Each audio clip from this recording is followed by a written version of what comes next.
जी हमारे साथ इस वक्त बीकानेर राजस्थान से हैं। निर्मल जी नमस्कार। कैसे हैं आप? बीकानेर अपने रसगुल्लों और भुजिया के लिए फेमस और इन सब के बीच में देश के अलग अलग कोने से अलग अलग रंग भरते हुए हमारे निवेशक। निर्मल जी बताइए किस स्टॉक पे है आपका सवाल? सर मेरे एक तो मैंने इरकॉन के और एनएसपी इसके इरकॉन के और आईआरएससी के दो शेयर ले रखे हैं। ठीक है, इरकॉन के किस भाव पे लिया आपने? इरकॉन के लिए सर 318 रुपए बस।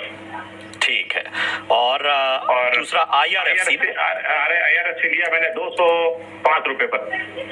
ठीक है, दोनों स्टॉक आपने ऊपरी स्तरों पर लिया हुआ है। तो 300 के ऊपर की खरीदारी इरकॉन में और 200 के करीब खरीदारी आपकी आईआरएफसी में। ठीक है। नजरिया आपका लंबी अवधि का है? सर ज्यादा तो नहीं, 2-1 महीने का है। चलिए तेजस, मैं आपके पास आना चाहूंगा। दोनों स्टॉक में इनकी खरीदारी थोड़ा ऊपरी स्तरों की है। इरकॉन में 300 के ऊपर का स्तर इन्होंने बाइंग प्राइस इनकी है और आईआरएफसी में इन्होंने 200 के करीब खरीदारी की है। बताइए शॉर्ट टर्म नजरिए से इन दोनों स्टॉक में क्या रणनीति अपनाई जानी चाहिए?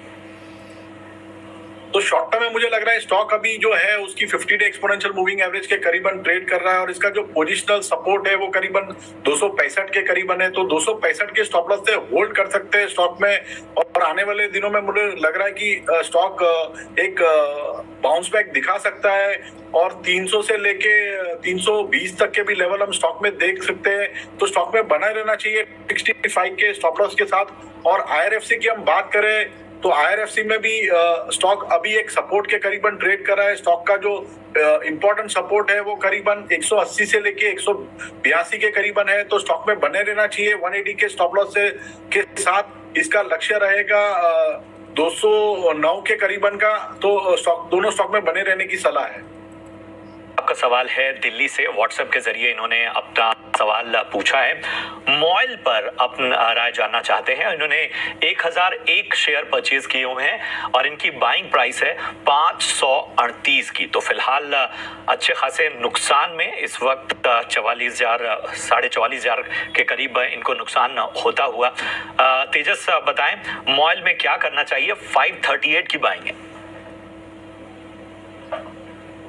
मॉयल का जो स्टॉक है अभी एक सपोर्ट के करीबन ट्रेड कर रहा है। इसकी जो 50 डे एक्सपोनेंशियल मूविंग एवरेज है 490 का है और उसके नीचे जो इसका स्विंग लो है वो करीबन 473 का है।